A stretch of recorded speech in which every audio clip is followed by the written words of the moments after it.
oui. Super intéressant. Donc la table ronde va démarrer. Donc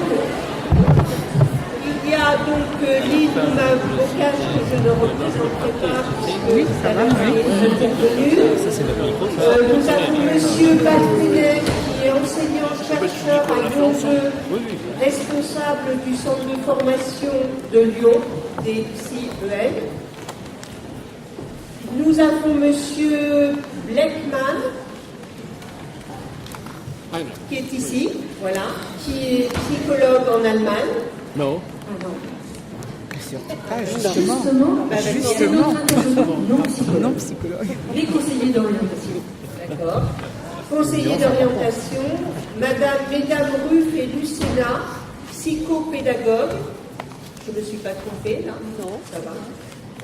Dans la principauté d'Andorre, voilà. Et donc, je vais laisser Nadine Monsanson, directrice de CIO, animer cette table ronde. Voilà. Nadine fait partie du comité d'organisation et a beaucoup travaillé sur cette table ronde et sur d'autres aussi. Donc, je la laisse animer cette. Je serai là pour être le maître du temps encore une fois. Merci Dominique. Bonjour à tous, pour ceux qui n'ont pas eu l'occasion de croiser et de saluer parmi les collègues. Donc nous allons débuter cette table ronde sur le thème qui nous occupe déjà depuis ce début de matinée, la place du psychologue dans l'école, et vous dire peut-être en deux mots ce que nous avons souhaité faire dans cette table ronde. D'abord, vous retrouvez devant vous Inima Bocage et Dominique Ocard, qui sont donc dans la continuité de ce qu'ils ont pu présenter en début d'après-midi. Et on a souhaité les garder. On n'a pas pu garder M. Ehrenberg, c'était un souhait aussi, mais il était pris par ailleurs, il devait rentrer sur Paris. Mais on a souhaité en premier lieu garder nos intervenants pour continuer de débattre avec eux. Et donc on espère que peut-être certaines frustrations vont trouver un peu de réponse, mais on sait aussi que c'est bien de garder de la frustration. Et puis nous avons souhaité, alors c'était vraiment très important, inviter la personne qui est responsable de la nouvelle formation des psychologues de l'éducation nationale ici dans le nouveau centre qui s'est ouvert à Lyon, dont on vous a expliqué qu'il était en appui à la fois sur Lyon 2 et sur l'ESP. Donc M. Baltenet, qu'on remercie vraiment beaucoup de se joindre à nous, pour être aussi dans cette actualité qui nous occupe.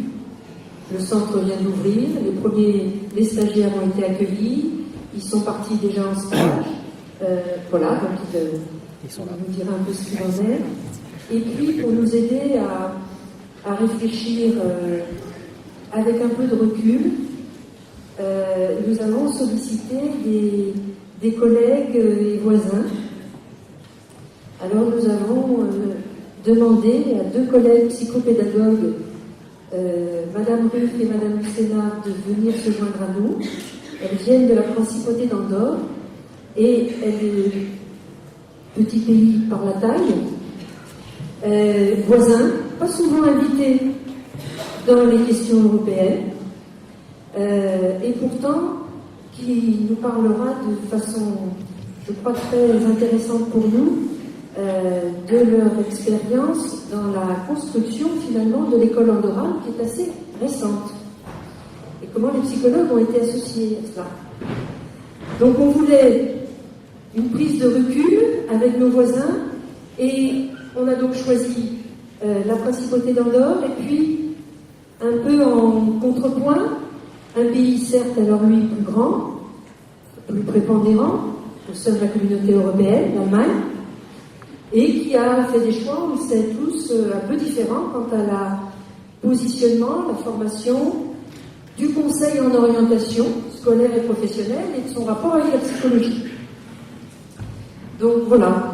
Alors, on ne prétend pas, dans ce qu'on va vous proposer de présentation et d'échange, du tout répondre à toutes les questions, mais continuer avec vous de réfléchir, d'échanger, de débattre sur ces questions.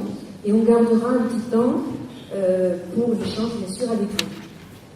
Alors, je vais, ça paraît tout à fait normal, hein, commencer par donner la parole à nos voisins et en tout premier lieu à nos voisines de la principauté d'Andorre pour qu'elles nous expliquent comment ça fonctionne en Andorre, dans l'école andorrane. Nous expliquerons qu'il y a plusieurs systèmes qui cohabitent au sein de leur pays, comment ça fonctionne dans l'école andorrane, que font les psychologues, et on va découvrir qu'ils ont été associés aussi carrément à la construction pédagogique et de l'école. Donc je leur donne tout de suite la parole. Alors, bonsoir. Déjà, vous dire que c'est un honneur de pouvoir venir à Lyon, remercier à l'organisation et Madame Perret, qui est quelqu'un qui a travaillé en Andorre depuis quelques années. Et on s'était connus à l'époque, j'étais orthophoniste. Voilà. Depuis, je représente, en fait, donc, je suis dans la cinquantaine, je représente la génération en Andorre qui a voulu créer un système andorran. Non pas parce qu'on était mécontent des efforts qu'avait fait autant la France que l'Espagne d'éduquer des générations, puisque c'est grâce à ces deux systèmes éducatifs que nos parents ont pu étudier et avoir des études, et que moi-même aujourd'hui, j'ai eu donc mes diplômes et j'ai été élevée et éduquée dans le système éducatif français. Donc je suis très reconnaissante aux deux systèmes éducatifs et concrètement au français, mais pour l'Andorre, dans les années 80, ma génération sentait la nécessité de créer un système qui puisse éduquer nos élèves andorrans. C'était donc le choix d'une école publique. Et cette école est née en 82. Nous sommes partis avec 30 élèves. Ces 30 élèves, parmi eux, au bout de quelques années, il y avait des enfants. On ne savait pas, au bout de l'année, si l'école continuerait, si nous arriverions à avoir un primaire, et si nous arriverions un jour à avoir un secondaire, et finalement un lycée. Alors cette école qui est partie de en 82 avec 30 élèves, actuellement on compte 4315. Nous avons actuellement 8 centres d'école primaire, 3 centres de collège et un lycée. C'est tout un exploit parce que ça a été donc 35 ans de lutte, mais aussi d'incertitude, d'insécurité, et ce n'est pas du tout venir vous donner des leçons. Au contraire, c'est vous montrer que sur 11 000 élèves scolarisés, nous en avons 4315. Donc c'est une petite école comparée à la magnitude que peut avoir le système éducatif français. D'accord ? Voilà. Alors, à l'époque, au départ, évidemment, nous sommes partis sur très peu d'élèves, mais très tôt, les lignes de construction, c'était une école active, une école plurilingue, parce que nous sommes, et nous l'avons dit dès le départ, un très petit pays, et que donc nous sommes obligés d'être tournés vers l'extérieur. Et ça, si nous regardons les gens qui nous ont précédés, mes grands-parents, étaient des émigrants. Du côté paternel, ils partaient en Espagne. Du côté français, c'était à Lusenat, ils travaillaient à la fabrique du Dail ou à Béziers. Ils faisaient la transhumance des boutons. C'est de là que je viens. Et c'est de là que viennent beaucoup d'Andorrans. Donc, actuellement, cette société est beaucoup plus différente que celle d'où je viens. C'est une société où, au contraire, on a reçu beaucoup d'émigration. Ils sont venus chez nous. Nous avons 21 nationalités et nous parlons évidemment à la maison, les gens parlent beaucoup de langues. Mais donc, pour l'école andorrane, c'était un vecteur important, le plurilinguisme. Donc, école active, Au départ, nous étions aussi très, poussés par le fait que nos enfants devaient construire, on pensait que nous étions des accompagnateurs dès lors de la construction de leur savoir, et nous avons pris le modèle Montessori au départ, ensuite le constructivisme, et puis le socio-constructivisme, et nous nous maintenons. Actuellement, je ne dirais pas que l'école est construite, parce qu'actuellement nous sommes dans un processus de rénovation qu'on appelle le PMCA, et ce modèle PMCA est en train d'établir un modèle par compétence. Donc la construction continue, on n'est pas arrêté. Quand est-ce qu'intervient ce que vous appelez le psychologue de l'éducation nationale? Pour nous, dès le départ, ça a été des psychopédagogues. Pourquoi? Parce que au départ, il fallait créer ces programmes, il fallait aider, en tout cas travailler collaborativement avec les enseignants pour les mettre en place. Et ensuite, c'était quelque chose qui nous était dicté par la loi d'éducation, qui est très claire là-dessus. Il faut prendre en compte la diversité des élèves. Et quand on parle de diversité, ce n'est pas uniquement les enfants en difficulté, mais la diversité. C'est-à-dire, dans le groupe classe, toute la différenciation pédagogique qui doit être mise en place pour que les enfants, avec leurs différents styles d'apprentissage, leur intelligence ludique, arrivent à construire leurs apprentissages. Est-ce que je dis quelque chose? Je m'excuse parce que là, j'ai parlé sur l'émotion, je vais reviser mes notes.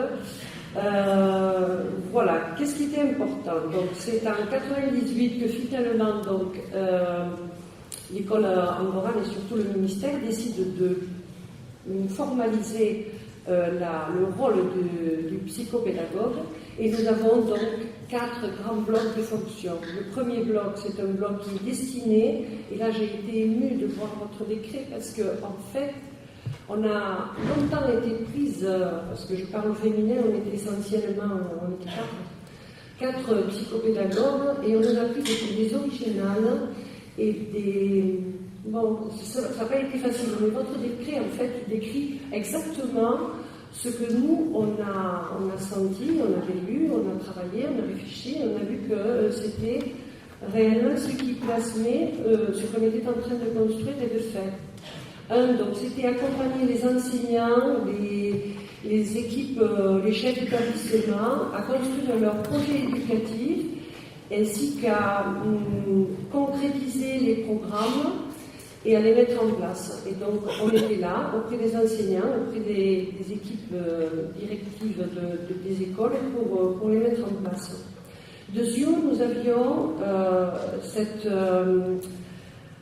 cette mission, c'était d'accompagner les enseignants dans le traitement de la diversité. C'est-à-dire qu'avoir dans leur programmation l'idée qu'il y avait une diversité d'élèves et qu'il fallait donc les accompagner dans leur enseignement. Et c'était là que de notre savoir pédagogique, parce qu'il n'était pas question pour nous de faire des thérapies dans l'école, mais oui, de tenir compte de nos savoirs psychologiques, ce qui était mis en place, ou ce qui se jouait quand l'enfant apprenait.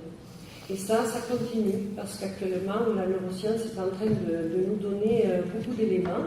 Et donc, je suis ravie, il y a maintenant 25 ans que je travaille à l'école angorane, et c'est tous les jours un plaisir, c'est tous les jours des nouveautés, et j'apprends tous les jours. Donc, c'est intéressant. Le troisième point, c'était, on avait...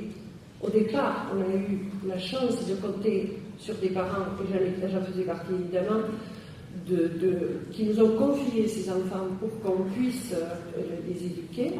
Et donc, une de nos missions avec les enseignants, c'était de créer des liens entre l'école et les parents et les familles. Et donc, dans le processus dont parle ma collègue, parce que là, je me situe beaucoup dans le primaire, mais à savoir que dans la construction, on a tenu absolument à ce que notre corps, notre équipe ce soit des gens qui soient considérés capables, ou en tout cas on a des formations de psychologues, de psychopédagogues, de pédagogues, et nous devons, ou en tout cas nous avons l'idée que nous pouvons travailler soit dans le secondaire, soit dans le primaire. Nous sommes une seule équipe, avec des lignes de travail et évidemment des spécificités en fonction du niveau où on se trouve. Voilà, et je vais passer la parole parce que je suis bavarde. Je vais leur dire à mes collègues, j'étais bonne élève, mais trop bavarde. Et j'en ai fait un métier. Voilà.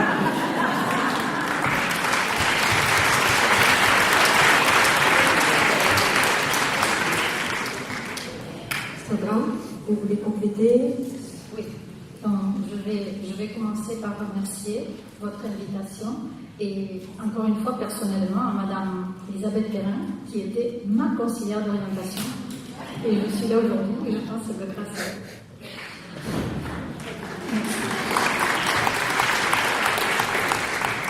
elle. Alors peut-être je vais me centrer plutôt, étant donné que je suis mon poste est dans un centre de formation professionnelle, c'est-à-dire ce qui serait le lycée professionnel.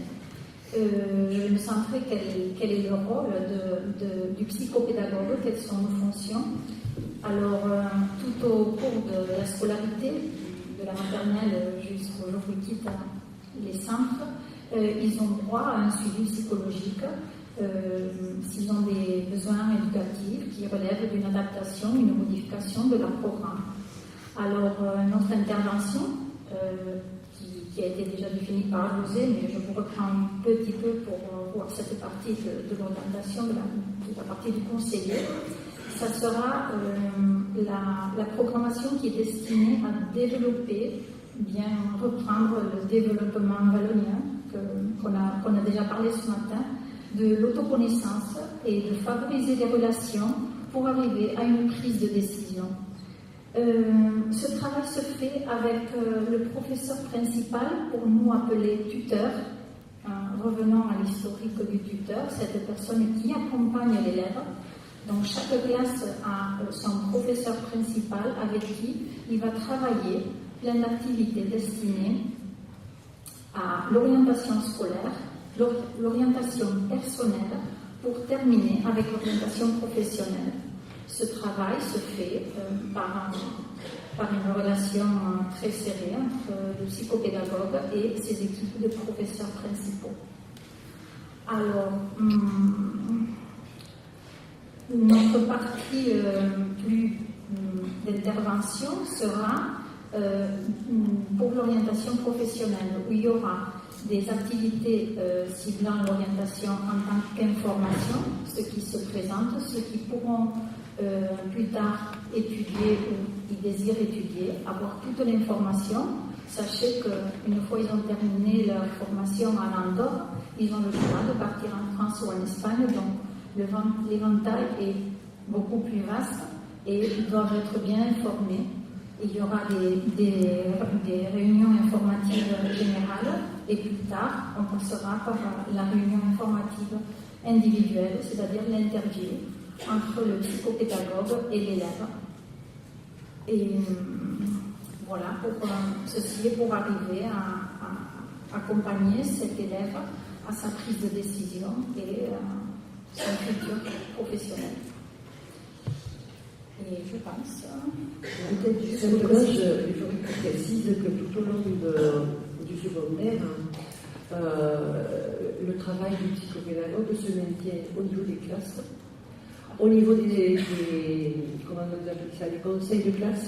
Nous participons au conseil de classe et nous participons aussi à de nombreuses activités de ce qu'on appelle la tutoria, c'est-à-dire quand les enfants sont avec le tuteur et que là, largement, oui, c'est-à-dire du moment où ils arrivent au collège, avec leur professeur principal et aussi l'intervention du psychopédagogue, il y a des activités qui passent par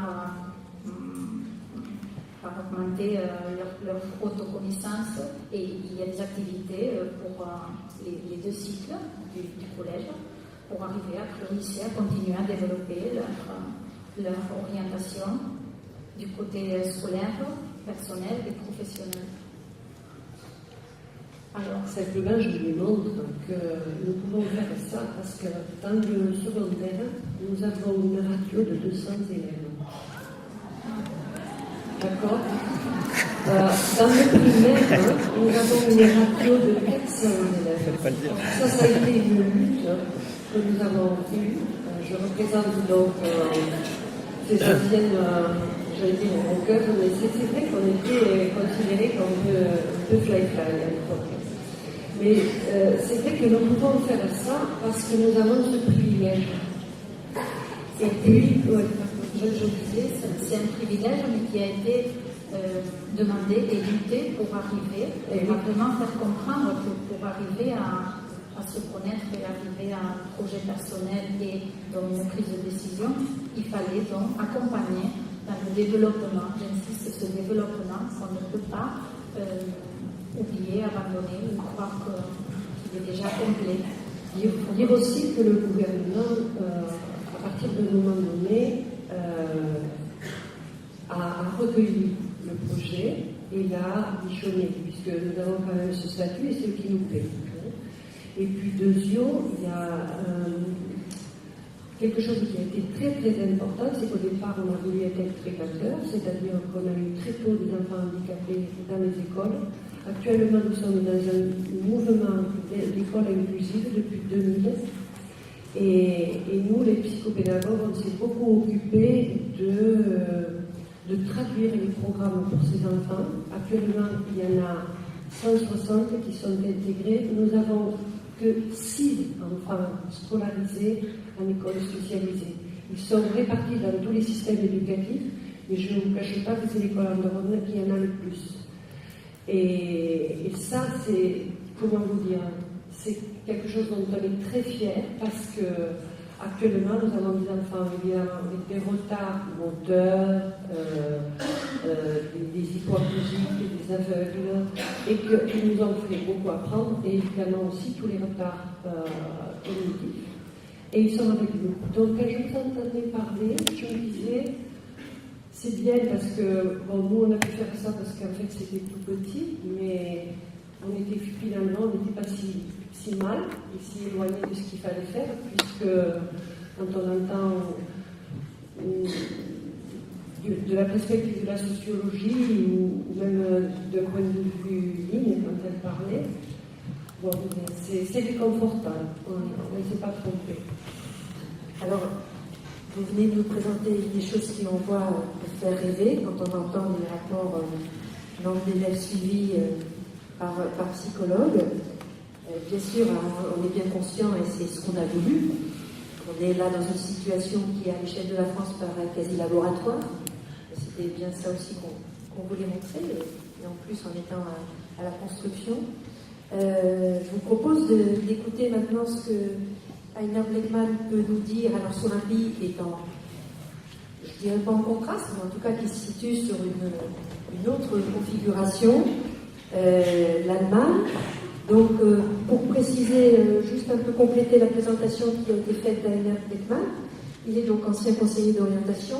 Il intervenait spécifiquement auprès de bacheliers et d'étudiants dans un office fédéral pour l'emploi, où travaillaient par ailleurs des psychologues, ce qu'il n'est pas, et puis quand même souligner qu'il a été très impliqué, et qu'il l'est toujours, dans son positionnement transfrontalier, très proche de la frontière française, dans les échanges, et il en existe de très nombreux, dans les échanges de formation, d'information avec les collègues français. Donc c'est aussi sur cet aspect-là qu'on attend un peu les remarques d'Heiner, à la fois sur la conception allemande, mais aussi ce qu'il a pu voir évoluer des collègues français. Heiner ? D'accord. Si on dit ancien conseiller, ça veut dire que je suis en retraite. Bien mérité, j'espère. Si on parle d'Allemagne, souvent on pense tout de suite à l'apprentissage, etc. Mais c'est vrai et pas vrai, en fait, parce que si on voit bien les choses, il y a de nos jours autant de gens qui passent des études qu'en France ou dans d'autres pays. Parce que le système a tellement de possibilités de passer à une école dans l'autre. Il y a des passages d'un type d'école à un autre que c'est, on peut dire plutôt, c'est chaotique. On a encore en tête, après 4 ans d'école, il faut se décider d'un type à l'autre, entre gymnase, au lycée, Realschule et Hauptschule. On peut tout oublier. Il y a 16 Länder et toutes les Länder ont régions, oui, comparé avec la France, les régions. Et ils ont la compétence de créer leur propre système d'éducation. C'est le chaos total. En fait. C'est vrai. Et ils prennent leur possibilité de créer des systèmes. Ils sont parfois très différents. Mais entre-temps, ils ont créé des systèmes avec beaucoup de possibilités de passage entre les différents. Et très souvent, un jeune, c'est très psychologique en fait, et on vient dans le thème. Après 8 ans, 9 ans et 10 ans d'école, il se dit j'en ai marre à l'école. Je entre dans un apprentissage, j'apprends un métier et une fois il a terminé cet apprentissage, il veut continuer. Il se réintègre dans une école et après, une fois ici l'école, il a la Fachhochschulreife, il a la possibilité de se réintégrer dans une Hochschule, dans une université, et il est après étudiant comme tous les autres. Non? Et donc, par une déviation, on peut continuer comme les autres qui ont tout de suite fait des études longues. C'est pas plus mal. Dans ma famille, j'ai plusieurs exemples comme ça. Ils sont les gens qui n'ont pas dépassé par des stress comme ailleurs, se développent naturellement, on peut dire, et ne sont pas dépassés par le stress, et ils se retrouvent dans leur corps, et une fois, ils sont peut-être plus âgés, une fois ils ont terminé leur carrière, mais ils sont bien dans leur peau. Donc c'est tout à fait un chemin valable.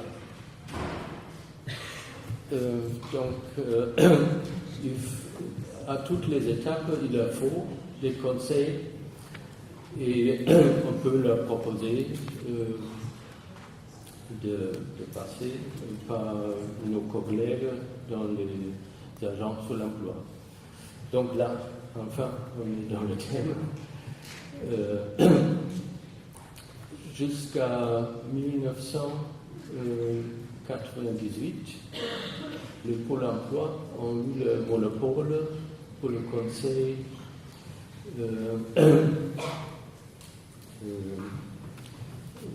pour notre travail en tant que conseiller d'orientation. Et c'était situé dans le cadre des agences pour l'emploi. Moi, il y avait des collègues qui s'occupent des jeunes, qui ont été embauchés après le bac. Après, ils ont fait des études à l'université à Mannheim, 4 ans. Donc, d'abord, ils ont fait une formation professionnelle. Après, ils ont été embauchés, 4 ans d'études. Après, ils ont commencé leur carrière professionnelle dans le cadre de l'administration du travail. Ils ont accueilli des jeunes jusqu'à 16 ans. Et il y avait un autre corps, comme moi. Nous avons fait des études longues à l'université n'importe quelles études et on était embauché après des études et une expérience professionnelle s'était demandée. Et après, on a eu une formation en tant que conseiller d'orientation dans le service supérieur.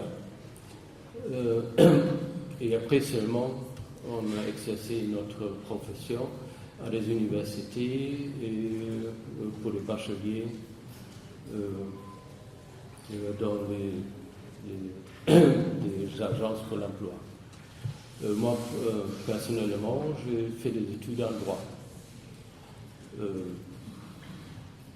Au début, je n'ai pas eu l'intention d'intégrer l'agence pour l'emploi. C'était à mon époque, dans les années 60, je n'ai jamais vu un conseiller d'orientation. Dans mon lycée, ça n'a pas existé. Mais après des études, c'était obligatoire pour les juristes de faire des stages chez les procureurs, chez les magistrats, dans l'administration, chez un avocat. C'était la pratique, disons. Et ça m'a ouvert les yeux et je me disais, c'est pas pour moi. Et j'ai eu la chance d'être au chômage, donc je suis allé à l'agence pour l'emploi, comme tout le monde. Et j'ai été, pour raccourcir un peu le discours, j'ai été embauché. Et c'était très intéressant parce que là, je pouvais rencontrer des collègues, des conseillers d'orientation à l'interne et je pouvais assister un peu à leur travail et ça faisait tilt. C'est ça que je voulais faire. Et j'ai rencontré notre directeur et il m'a dit oui, il faut postuler. Il y a tout un tas de choses à faire, etc. Et j'ai postulé et j'ai eu la chance d'être embauché. Pas tout de suite, d'abord c'était un poste limité pour les juristes et après seulement j'ai eu la chance de postuler vraiment. J'ai été pris par la direction régionale, après on était obligé de postuler à la direction nationale.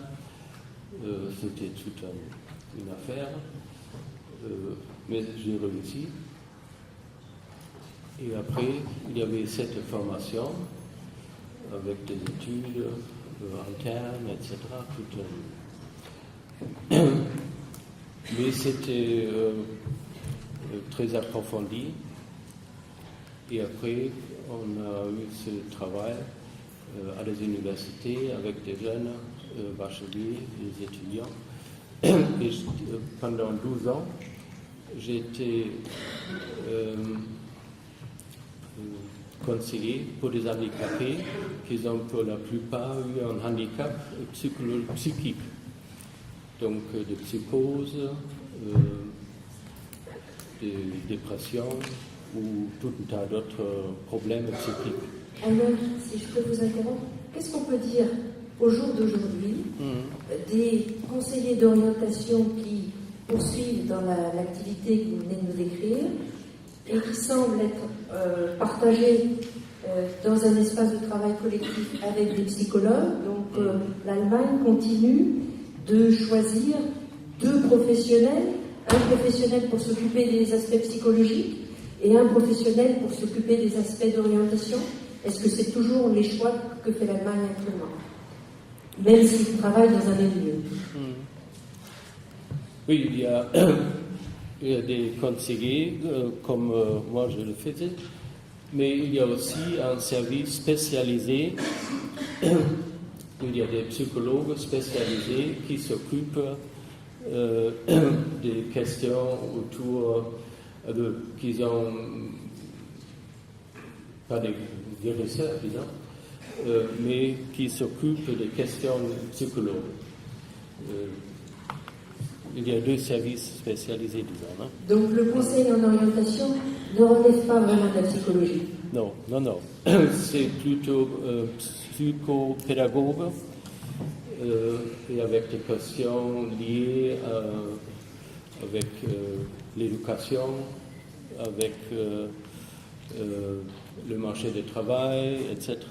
On fait le lien entre les questions d'éducation et le marché du travail.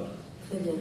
On va peut-être garder en réserve les questions notamment de ce qui se passe sur le plan transfrontalier. Est-ce que vous avez pu analyser sur comparaison France-Allemagne et demander maintenant à M.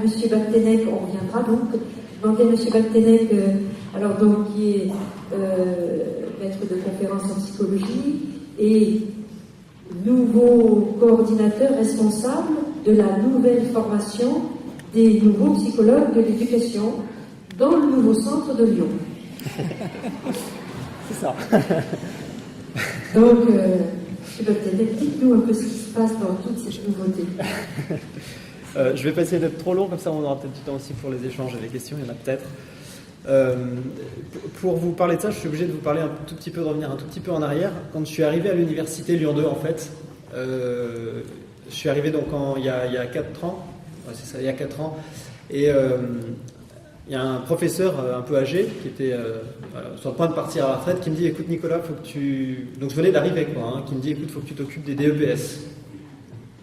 Je dis: ah bon, qu'est-ce que c'est que les DEPS? Il me dit: c'est un diplôme, donc tu t'occupes du diplôme, c'est pas compliqué, tu vois avec le secrétaire, pour l'année prochaine tu changes juste la date d'un jour pour le programme de l'année prochaine, tu touches à rien, ça va rouler, de toute façon ça va bientôt mourir. Alors je me suis dit: ah bon, d'accord, c'était sympa, c'était pas très motivant, mais bon. Et puis donc, j'ai accepté de m'en charger, je ne dirai pas son nom, mais j'ai accepté de m'en charger, et puis au bout d'une semaine, il y a 2 professeurs qui interviennent dans la formation qui viennent me dire: écoutez, en fait on a notre service nous ailleurs, on va arrêter de faire des cours ici. La semaine d'après, j'en ai un autre qui vient très content, presque avec un bouteille de champagne, qui me dit: génial, j'ai été nommé prof à Dijon, donc je pars à Dijon, donc je vois 24 heures de cours en moins. Et donc voilà, donc je me suis retrouvé avec une formation où il y avait en fait des psychologues scolaires. Donc c'est pour ça que je parle de cet angle-là. Et puis des heures de cours à faire en face, et que je connaissais pas très bien en fait.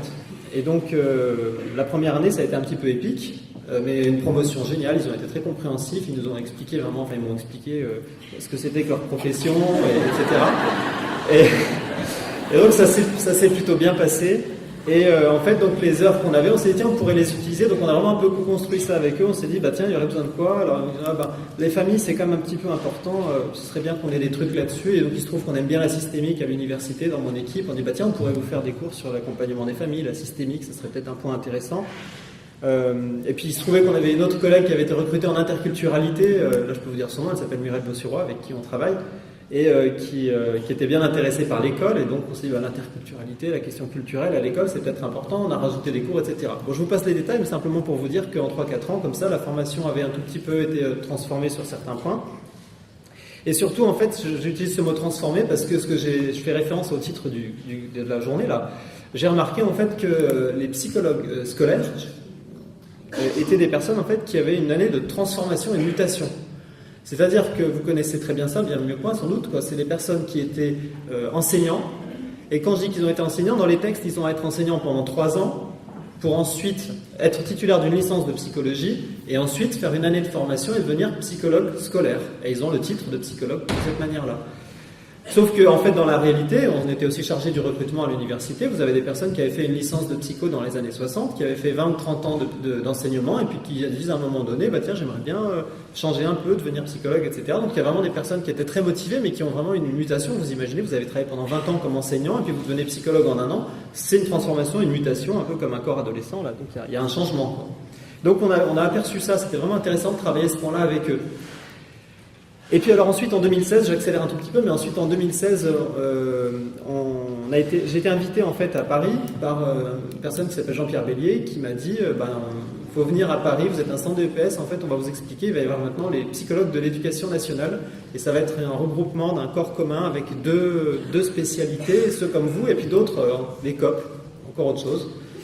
Alors on a été à Paris, il y a eu des réunions comme ça pendant tout un semestre. Et c'était assez intéressant de voir, avec beaucoup d'intervenants, une trentaine de personnes, qui se basaient sur un groupe de travail qui était le GT14. Et donc l'objectif était de définir le décret sur la création du corps, sur la formation, et voilà. Je crois qu'il y a autre chose. Non, c'est ça, le corps et la formation. Et donc j'ai participé à ces réunions. Et donc j'ai vu un peu cette évolution se mettre en place. Alors, ce que je me suis dit là, on a accueilli les nouveaux stagiaires cette année.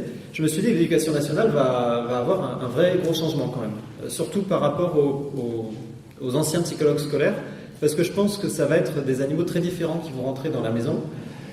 Et je ne sais pas s'ils ne s'en sont peut-être pas encore complètement rendus compte. Donc, comme vous le savez, on recrute des personnes maintenant qui sont psychologues.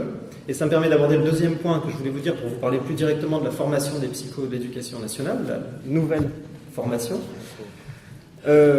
Puisque donc ce sont des personnes qui ont passé un concours. Ils sont présents dans la salle. Ils étaient 3600 à passer le concours. Il y en a 300 et quelques qui ont été retenus. Et il y en a 50 qui ont été affectés à Lyon. Et puis les autres dans les autres centres, sachant qu'il y a 8 centres en France de formation. Et donc avec cet objectif dans cette formation de former des personnes qui appartiennent à ces deux corps. Et en fait, je pense que l'élément clé pour être un peu simple et concis sur cette formation et sur l'idée de cette formation, je rebondirai sur ce que disait Dominique tout à l'heure.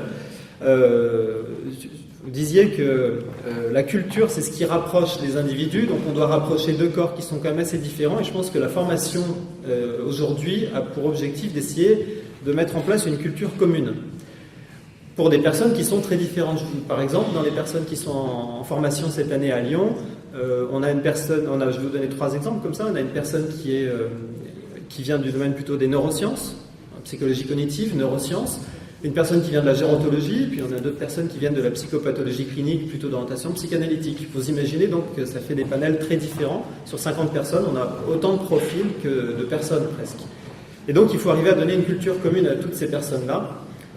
Et d'ailleurs, on va avouer nos fautes, puisque première réunion, quand on les a accueillis, on a mis d'un côté les EDA et de l'autre côté les EDO. Voilà.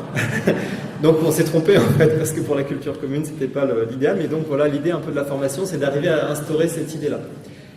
Voilà, simplement alors pour être un peu plus factuel sur le déroulement de la formation, je ne vais pas vous parler du programme, parce que tout est inscrit plus ou moins dans le décret, si c'est des choses comme ça qui vous intéressent, mais je pourrai en parler si vous voulez. En fait, il y a 3 intervenants dans cette formation. Vous avez un intervenant principal qui est important, c'est l'employeur, c'est-à-dire c'est le rectorat, et ça change beaucoup par rapport à ce qu'on faisait avant nous pour le BEPS. Donc le rectorat, c'est vraiment l'employeur, et c'est à lui qu'on rend compte.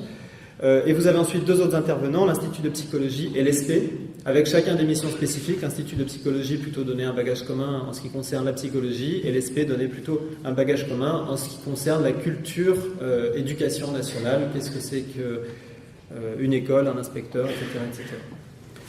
Voilà. Et je voudrais juste terminer sur cette notion parce que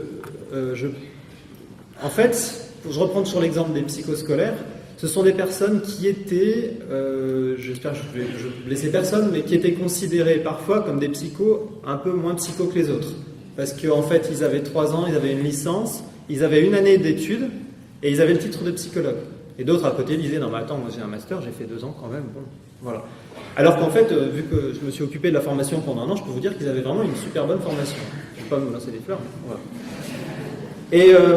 Et donc maintenant, on passe de ce statut-là à un statut où les psychologues dans l'éducation nationale sont des psychologues plus. C'est-à-dire qu'ils ont 5 ans, ils ont un master, ils ont un titre de psychologue et ils ont 1 année de formation en plus. Et à ma connaissance, c'est la première fois que des fonctionnaires sont dans une situation où ils vont avoir 1 année de formation en plus. Donc en fait, ils sont formés à bac plus 6, pourrait-on dire, même si voilà. Et donc, pour terminer, je pense que la psychologie et le métier de psychologue est quand même par certains aspects un peu en crise. Et un des aspects, vous en avez sans doute entendu parler, c'est l'idée de est-ce que la psychologie doit rester à bac plus 5, est-ce que la psychologie doit évoluer vers un bac plus 6, certains parlent du doctorat professionnalisant, d'1 année supplémentaire, certains même sont encore plus en avant, ils disent qu'il faut 3 années supplémentaires pour les études de psychologie. Donc, vu qu'on parle de corps adolescent, de transformation, voire de mutation, je me suis dit que c'était peut-être intéressant de terminer sur ce point-là, sur les études de psychologie qui, je pense, dans les quelques années à venir, vont sans doute évoluer, et peut-être que les psychos d'éducation nationale préfigurent ce changement d'une certaine façon. Nicolas, si je peux vous poser, dans la suite de ce que vous avez présenté, une question. Vous avez dit qu'il vous semblait qu'il y avait de nouveaux animaux qui arrivaient d'un point de vue des psychologues éducationnels EDA, mais les psychologues éducationnels EDO n'ont jamais été dans les mêmes centres de formation que les psychologues scolaires, ni les enseignants. Donc, alors, eux, ils sont carrément, je ne sais pas, peut-être d'une autre planète. Enfin, c'est la question que j'ai envie de vous poser, puisqu'ils étaient dans des centres de formation dédiés à eux, à la profession. Qu'en est-il là des premières impressions? Alien ou pas? Ah, peut-être. C'est un très bon film. Mais en tout cas, je ne sais pas si... je pense que dans l'identité, parce qu'il y a vraiment une question d'identité dans ce que vous avez travaillé là, et je me dis que dans l'identité du psycho de l'éducation nationale, donc dans l'identité du psycho de l'éducation nationale second degré, donc EDCO, oui, EDO, mais on m'a dit qu'il fallait dire le C. Non, il ne faut pas le dire. Moi j'aime mieux EDO, c'est plus court, mais... Ah, vous avez entendu vous mettre d'accord. Dans cette académie, ça se dit. D'accord, bon. Mais c'est plus court, pour moi c'est plus simple à retenir. En tout cas, je pense qu'il y a de l'identité parce que les psychoscolaires étaient psychologues scolaires. Les conseillers d'orientation psychologues étaient conseillers d'orientation et psychologues. Donc dans un cas, c'est le premier mot, dans l'autre, c'est le dernier. Donc je pense que, je ne sais pas si je réponds vraiment à la question, mais enfin en tout cas, dans l'identité des nouveaux psychologues de l'éducation nationale, il y a quand même une identité des psychologues scolaires qui est quand même, je pense, assez empreinte, qui est présente. Et donc le fait de les mixer dans des centres comme ça, je pense que ça peut être effectivement une transformation importante aussi pour les anciens COP. Ma question, elle concernait aussi un peu des choses évoquées, c'était aussi la proximité avec la formation des enseignants. Le format s'apparente aussi plus, notamment dans le stage, au format des professeurs stagiaires. Et est-ce que, Madame la rectrice l'a évoqué, je crois que c'est elle, ou je ne sais plus qui ce matin dans la séance d'ouverture, sur cette proximité, ça doit être peut-être M. Fanny, sur la proximité aussi renouvelée, peut-être avec des moments partagés par rapport à la formation des enseignants. Ah oui, d'accord. Ah oui. Alors, c'est un point qui revient. Donc, la formation repose sur 3 pôles, comme je vous l'ai dit. Ça, c'est une discussion, un point qui repose a priori, en tout cas dans les textes, plutôt sur l'aspect d'organiser des lieux de rencontre. Et d'ailleurs, ça a été un point d'échange avec les stagiaires hier.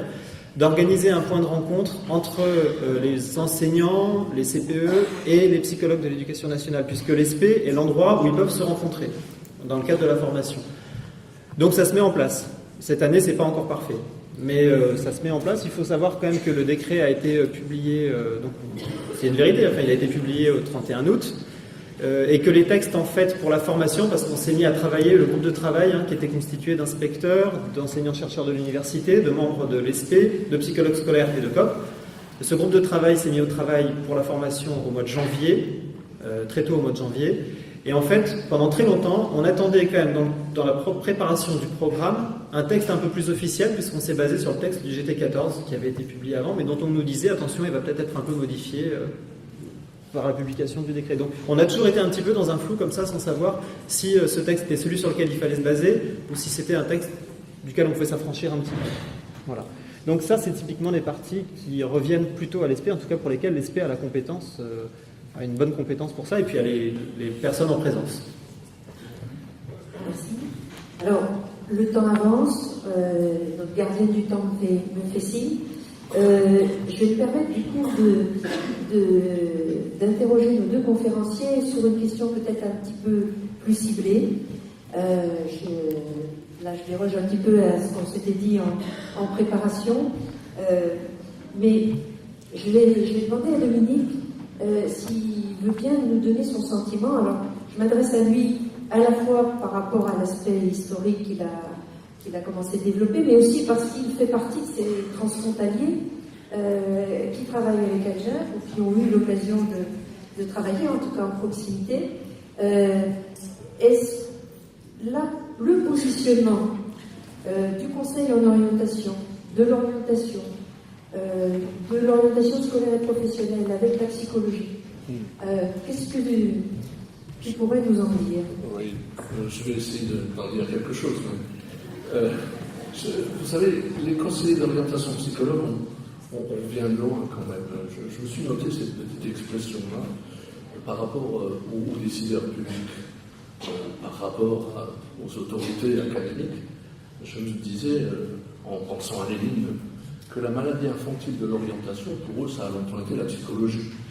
Et donc, d'une certaine façon, on vient de loin. Il va falloir, d'une certaine manière, qu'on réhabilite la psychologie et qu'on fasse passer l'idée que la psychologie de l'orientation, ça existe et qu'on peut tout à fait mettre des pratiques sous ce vocable-là. Ce matin, tout à l'heure, dans la table ronde, il y a beaucoup de pratiques qui ont été évoquées. On a parlé de paroles, on a parlé d'expressions. Quelqu'un dans la salle racontait un peu son travail autour des groupes de paroles. On parlait de récipes. Il y a d'ailleurs, au niveau de la recherche, je pense à Jean-Hubert Bernaud, qui a beaucoup travaillé sur le sens de l'orientation à travers les récipes. Il y a Bichard qui a travaillé sur le life designing. Il y a comme ça des tas de choses qui existent et qui sont tout à fait intéressantes et qui, d'un certain point de vue, ont comme référence ce que j'appellerais, pour aller très vite, la psychologie positive. Alors, entendez-moi bien, je ne suis pas en train de dire « Oh là là, méfions-nous, faites attention ». Mais quand même, je me dis que on est quand même aujourd'hui dans un système, alors je redis un peu ce que j'ai esquissé tout à l'heure, mais dans un système socio-économique dont on sait les dégâts qu'il est en train de causer, à la fois sur la biosphère, on parle de l'ère anthropocène, mais aussi et surtout sur les problématiques humaines, aggravation de la pauvreté, etc., au niveau mondial. Bon, donc là-dessus, je m'interroge quand même sur, au-delà des outils, au-delà de l'utilisation que nous pouvons faire des outils, je m'interroge quand même sur une réflexion qui me paraît fondamentale d'avoir aujourd'hui, dans cette période-là, sur ce que j'appelle les finalités de l'orientation.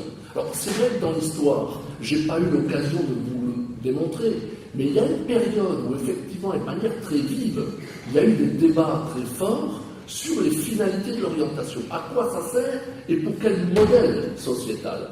J'ai un peu l'impression qu'aujourd'hui, les finalités de l'orientation, elles sont plus interrogées tellement il va de soi qu'effectivement, avec nos outils, on va pouvoir régler un certain nombre de choses. On va en tout cas, à travers les pratiques qui nous ont été signifiées tout à l'heure, faire en sorte qu'il y ait des espaces bienveillants, il y ait des espaces de bulles où on se sent bien. Et c'est déjà pas mal.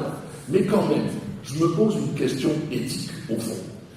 Vous savez, on est très critique par rapport à ce système socio-économique. On le dénonce et on a raison de le faire. Mais est-ce qu'on se met, nous, dans la perspective de ce qu'on fabrique quand on utilise des outils, en se demandant, de manière très éthique, et si ce que je faisais là, ça contribue activement à un système que je dénonce par ailleurs? Eh bien, cette question-là, je crois qu'il faut que nous la mettions en tête. Alors, c'est un peu tout ça que je voulais vous amener, mais j'ai été pris par le temps, puis là encore, je risque de déborder, je peux repartir sur une conférence. Mais, la chose, je me permets simplement de terminer là-dessus.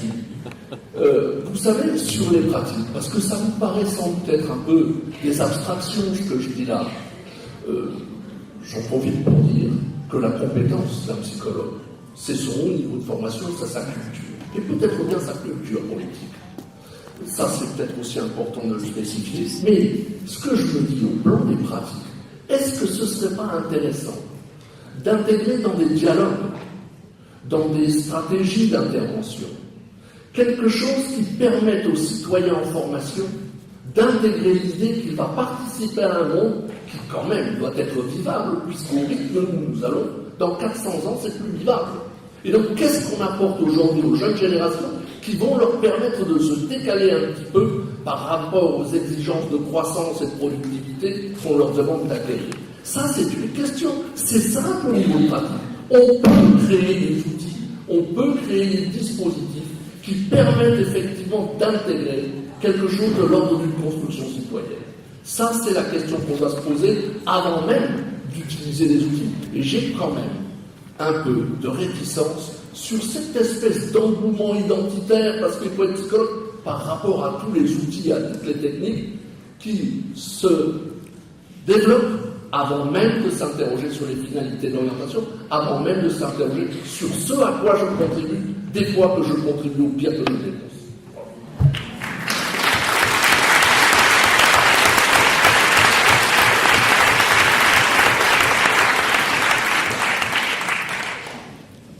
Alors, j'ai débordé, là. Non, c'est bon. non. Pas débordé, non, je crois que la réponse, la réponse est présente. Je vais interroger maintenant Lynn. Alors, je ne sais pas si je vais oser vous poser la question de quelle psychologie s'agit-il qui serait celle attendue au sein de l'école. Elle décidera de ce qu'elle peut éclairer par rapport à ça. Ce sur quoi je voudrais peut-être l'interroger, compte tenu de son parcours, de son intervention, ses outils, ses recherches, et aussi pour faire écho à nos collègues de l'école andorrane qui nous ont dit pouvoir choisir n'importe quel niveau à partir du moment où on était dans l'équipe de psychopédagogie, cette articulation entre le psychologue intervenant sur le premier degré et le second degré. Pour les collègues, ça concernera peut-être les collègues directeurs. L'année dernière, on a eu, juste pour introduire, on a eu la chance d'avoir notre réunion de pré-rentrée, notre ministre, à ce moment-là, Madame Najat Vallaud-Belkacem, et on a interrogé sur ce nouveau corps qui allait advenir. Et une partie de sa réponse a été enfin un seul corps de psychologues de l'éducation, c'est-à-dire une visibilité pour les familles et pour les enseignants d'une ressource, d'un professionnel qu'ils pourront solliciter de la maternelle à la terminale. Donc elle avait très précisément insisté sur cette continuité d'accès à un professionnel identifié qui, même s'il spécifiait au cours du parcours de l'élève différemment son action, ou en tout cas sur un certain plan, c'était le même professionnel. Lynn, est-ce que tu peux nous aider à avancer un petit peu? Ah oui, mais je vous ai gardé pour la fin. Mais... Ouais, tu as dit pas mal de choses.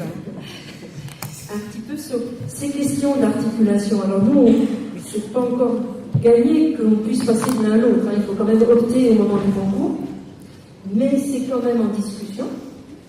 Donc, on voit que dans un système bien recentré, ça peut fonctionner.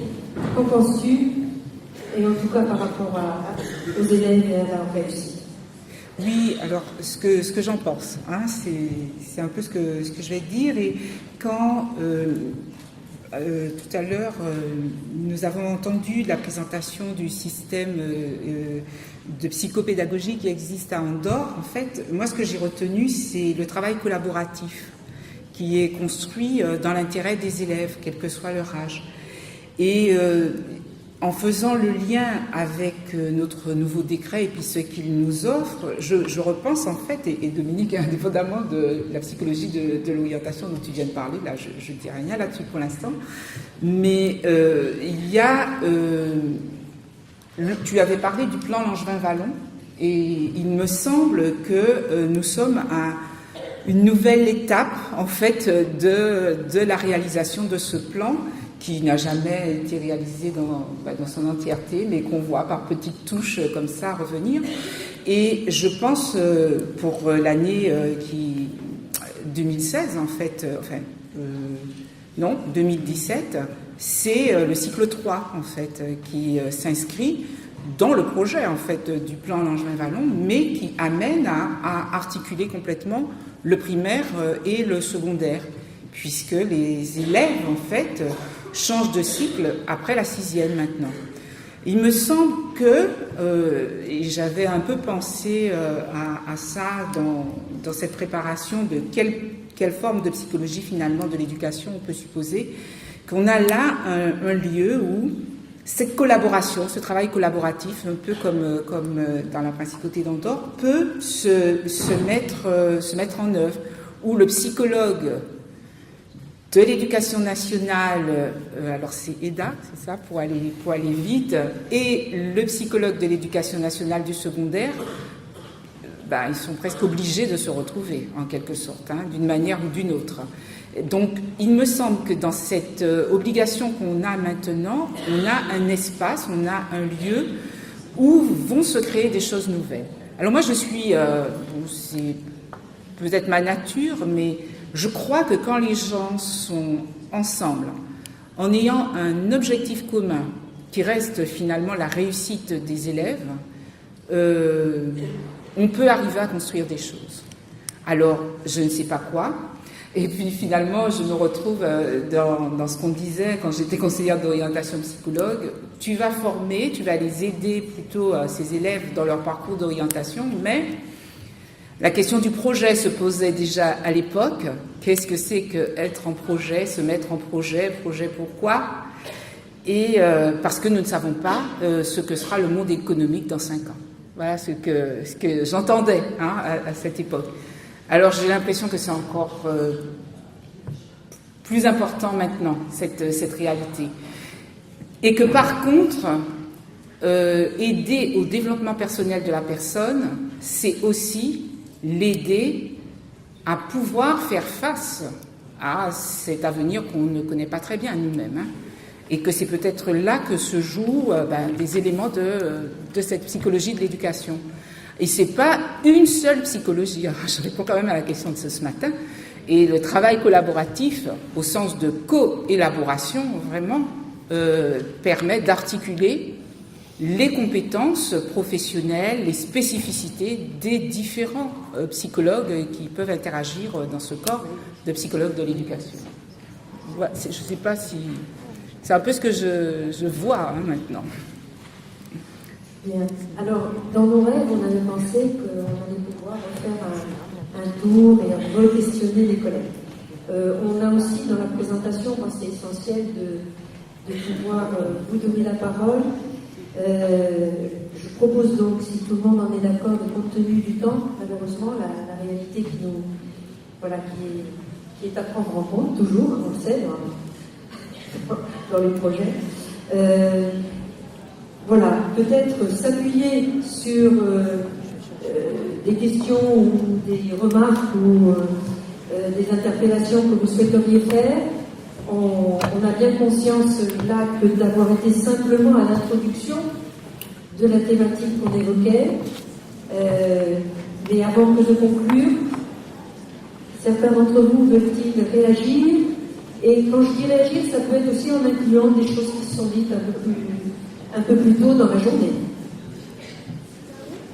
Bonjour, je suis Nicole Weinstein, je suis, pour faire court, on va dire que je suis formatrice au Séducteur FedEx. Voilà. Moi, je suis la documentaliste, mais je précise quand même que j'ai un master de psycho, donc je ne suis pas complètement ignorante de la psycho, et c'est celui que je suis au centre depuis 2004. Donc ça fait ma 14e rentrée. J'ai envie un peu de jouer la fée Carabosse, c'est-à-dire de dire, mais c'est quand même étrange, nous les centres de formation des conseillers d'orientation, psychologues, en tout cas, je crois bien ne pas me tromper, mais F, c'est sûr, Lille et Rennes, nous n'avons jamais été invités au JT14. Donc je me sens un peu dans la peau de la fée Carabosse qui arrive le jour du baptême et qui dit, mais nous n'étions pas du tout conviés. Pourquoi?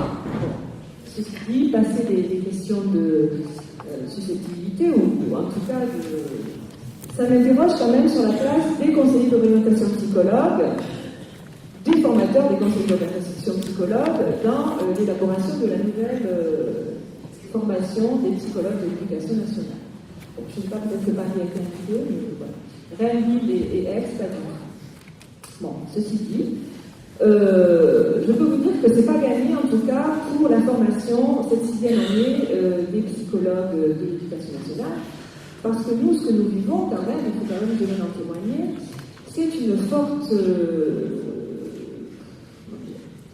puisqu'il y a 3 points qui sont le rectorat, le centre de formation et les ESP, ce que je peux vous dire, c'est qu'auparavant, comme nous étions au centre de formation des conseillers d'orientation psychologue, nous avions la maîtrise de toute la formation, aussi bien dans la relation avec le CIO, puisque c'était nous qui contactions les tuteurs, qui avions des relations avec les directeurs de CIO, qui organisons les soutenances de rapports de stage, la formation même du risque 4, des risques pour les conseillers d'orientation psychologue, etc., etc.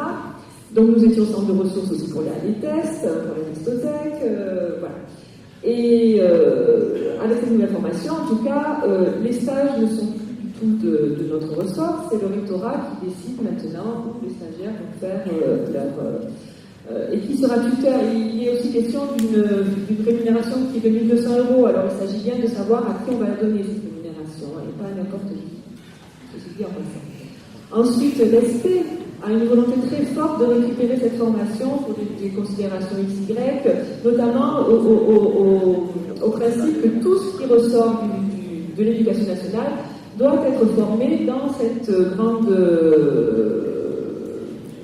ce grand centre qui est l'ESP, et qu'il serait donc de bon ton que le centre de formation passe sous la coupe de l'ESP. D'accord ? Et donc, voilà. Donc, je veux dire que nous étions fortement rattachés à l'UFR de psychologie, qui maintenant a disparu, mais qui est rattachée à l'UFR de sciences humaines. Et donc, la dimension psychologique, là, elle est plutôt remise en cause, avec plutôt une dimension science de l'éducation qui devrait être première. Donc, c'était quand même étrange. Moi, je me pose la question, au moment où le corps a une véritable reconnaissance de psychologue, voilà-t-il pas que la formation au sein de la psychologie est remise en cause, et qu'il serait bien que ce soit l'ESP qui reprenne tout ça en main. En tout cas, cela nous a été fortement signifié dans une invitation, entre guillemets, qui a eu lieu il y a 15 jours, où on nous a bien fait comprendre que tout ce que nous avions mis en place pour l'accueil des stagiaires, premier, deuxième degré à la rentrée, nous en avions fait un peu à notre tête, et que ça aurait été bien que tout ça soit validé par un directoire, qui est le directoire qui comprend le président de l'université, le directeur de l'ESP, pas du tout le doyen de la fac de ALSH, donc lettres et sciences humaines, ou quand même... On va vous demander de conclure. Voilà. Donc, ce que je veux vous dire, c'est qu'il est quand même important que vous sachiez que maintenant que vous êtes psychologue de l'éducation nationale, cette dimension psychologique va peut-être pas être si facile à défendre au niveau de la formation. Voilà.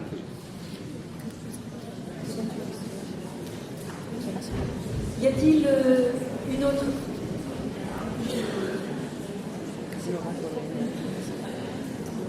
Oui, simplement pour apporter quand même peut-être quelques précisions par rapport à ce qui vient d'être dit, comme on dira un petit peu sur ce que disait tout à l'heure.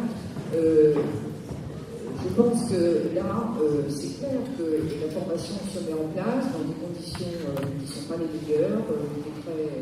L'arrêté est sorti le 31 août, même s'il y a eu des réunions préalables, on sait bien que c'était très compliqué pour les centres. Et on sait bien aussi qu'il y a des luttes de pouvoir qui ont essayé de récupérer les heures, des postes d'enseignants-chercheurs, etc. N'empêche que l'arrêté qui précise les choses. Il y a 350 heures au minimum pour les centres de formation, de 70 à 100 heures pour les SP. Les stages sont articulés sur le terrain. Évidemment, ça ne se met pas en place dans les meilleures conditions, puisque malgré les recommandations du ministère, certains rectorats n'en font qu'à leur tête et limitent à l'académie dans laquelle il y a un centre de formation. Et ça, c'est en train de bouger. C'est déjà 3 lieux, 3 centres donc, pour lesquels le stage dans les académies limitrophes a été autorisé. Et quant à être dessaisi, en fait, d'une formation qui serait bien en phase avec les formations en psychologie, il est bien spécifié là aussi dans l'arrêté que ce sont les UFR de psychologie qui font partie du jury et qui participent en lien avec le centre de formation à la mise en place de la formation. Donc je veux bien qu'il y ait des interprétations et que certains voudraient justement nous mettre à la source de la formation des enseignants, ce qui n'est pas le cas de la formation des psychologues de l'éducation nationale. Mais je pense que nous avons une vigilance collective à avoir là-dessus. Pour rebondir sur ce que disait Dominique tout à l'heure, je pense qu'il faut effectivement, au point où on en est, ça nous invite effectivement à revisiter notre histoire et à voir un petit peu aussi toutes les pistes possibles qui ont été abandonnées. Et je pense qu'effectivement, du côté du Vallon, il y a un point de regroupement, en tout cas de rapprochement possible avec les psychologues du premier degré, parce que Vallon s'est aussi intéressé à l'orientation professionnelle. Il a dit des choses là-dessus. Il a dit des choses qui ne correspondent pas vraiment, il me semble, à la manière dont on conçoit l'élaboration du projet d'orientation aujourd'hui. Voilà, au moins à l'échelle européenne. Merci. Je vous propose une dernière, vraiment courte à ce moment-là, parce qu'il faut vraiment qu'on puisse enchaîner sur la dernière phase de cette journée et pas trop prendre de retard. Je vous en prie. On vous entend pas bien. On vous entend pas bien. C'était juste une remarque pour rebondir sur la diversité des formations d'origine des nouveaux psychologues. Chez les conseillers d'orientation psychologue, ça fait longtemps qu'il y a une diversité, que ce soit neurosciences, psychologie sociale, psychologie clinique, et aussi travail, etc., interculturel.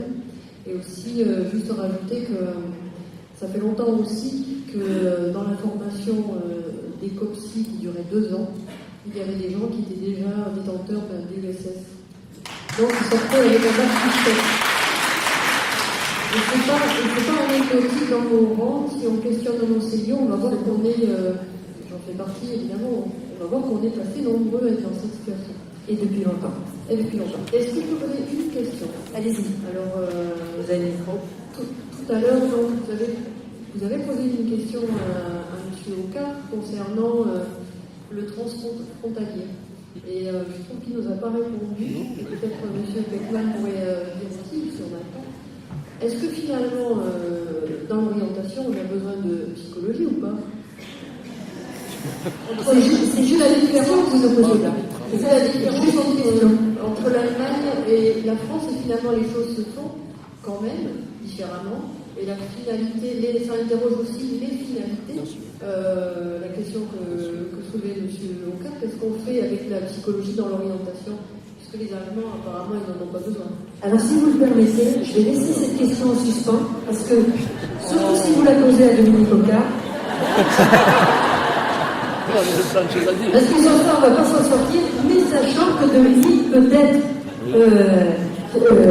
interrogé, échangé surtout, et de façon à conclure aussi sur cette table ronde. Vous avez bien compris que nous n'avons fait qu'esquisser un certain nombre de questions, il y a plein d'autres choses qu'on n'a pas vues. Je voudrais prendre le temps, si vous le permettez, en notre nom à tous, de remercier tous ces participants à cette table ronde, ceux qui étaient là cet après-midi, ceux qui sont venus de loin. Je peux vous dire que nombre d'entre eux avaient un petit peu le trac, je ne dirai pas lesquels, et je les remercie vraiment très très sincèrement. Merci à vous.